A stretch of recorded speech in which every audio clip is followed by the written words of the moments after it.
এখন এই পুলিশগুলি কেন ফসফস করে না? যৌক্তিক আন্দোলন তারা সরোয়ার্দিতে করুক, তারা বড় মাঠে করুক। এই প্রশাসন এত নরম হলে চলবে না। আমরা তো অফিস করি, আমাদের রুলসের ভিতর থাকতে হয়। আপনি অফিস করেন, আপনি পড়াশোনা করতে আসছেন। ভাই আপনি কাজে শুনে না, আমি তোমাদের ভাই প্রত্যেকটা ভিডিও আমি দেখি, আমাদের পক্ষে থাকলে শুনে না, আপনি কাজে নিয়ে যেতে পারলে যেতে পারবেন, না হলে যেতে পারবেন। আপনি কাজে নিয়ে যেতে পারলে চলে যান, আপনি উঁচু করে নিন, তাহলে পাশে ঘুরে চলে যান। ভাই আমি সকালে অফিস করে ভাই ঘুরে যান, আমি না খাইয়ে ঘুরে যান।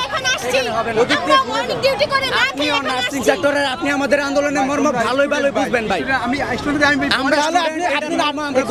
অফিস করি ভাই, বুঝবা। শুনেন, আমরা তো অফিস করি, আমাদের রুলসের ভিতর থাকতে হয়। তাদের এত বোঝানোর আমার দরকার নেই। আমি এজ এ নার্স হিসেবে আমি তো জানি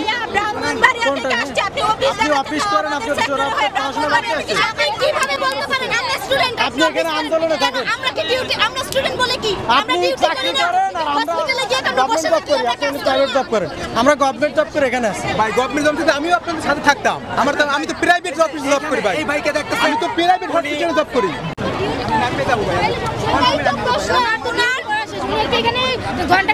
সমস্যা কি?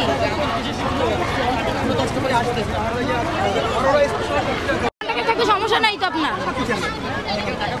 ভাই। আমার একটা প্রশ্নের উত্তর দেন। স্টুডেন্টরা যে নামছে ডিগ্রি সমমানের জন্য, আপনি যে একটু আগে বলছেন আপনি স্টাফ, আমরা স্টুডেন্ট, ডিগ্রি সমমান যদি দেয় তাহলে কি শুধু স্টুডেন্ট পাবো? এখানে আমরা আমাদের মধ্যে ঝামেলা হয়ে যাচ্ছি।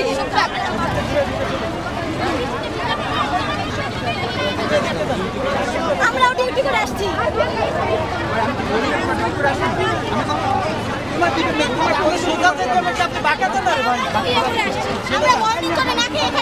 এখন স্বরাষ্ট্র উপদেষ্টা এমন তার আইন শৃঙ্খলা বাহিনী এত দুর্বল যে হিন্দুদের গল্পের মতো যে সাপ কামড়াস না। এখন এই পুলিশগুলি কেন ফসফস করে না? জনগণরা পিটাবে না, আমি ধন্যবাদ দেই। জনগণরা পিটানোর দরকার নাই। দাবি যৌক্তিক আন্দোলন তারা সরোয়ার্দিতে করুক, তারা বড় মাঠে করুক। কিন্তু এই পুলিশ ভাইরা ফসফসও করে না। এই পুলিশ ভাইদেরকে এখন গুতাগুতি করে যে কেউ আন্দোলন করে, যে কেউ আন্দোলন শাহবাগে আসে। শাহবাগে শুধু আওয়ামী লীগের 14 দলের বিরোধী ছাড়া শাহবাগে কোনো আন্দোলন চলবে না। এইটা হলো আমি কথা। এখন ফসফস করতে হবে, পুলিশের অ্যাকশনে যাইতে হবে, যে পুলিশ যারা জরুরি তাদেরকে বাইর করে দিতে হবে, নাহলে জনগণ জিম্মি হয়ে গেছে। আমি ওইখান থেকে ঘুরে দিছে, ওইখান থেকে ঘুরে এইখানে এসে আমি এখন যাইতে পারতেছি। বিশ্বাস করে আসছি, কিন্তু আমি নামাজটা পর্যন্ত আমি পড়তে গেছি। কয় কি যে নামাজ আমরা হুন্ডা দেখবো, তাই হুন্ডা যাই হোক, হুন্ডা এখানে রয়েছে। আমি তো ভয় পাইছিলাম যে হুন্ডা আবার কোনো কেউ নিয়ে গেছে কিনা। বাঙালি তো এই প্রশাসন এত নরম হলে চলবে না। কিছু শক্ত হইতে হবে, কিছু শক্ত হইতে হবে।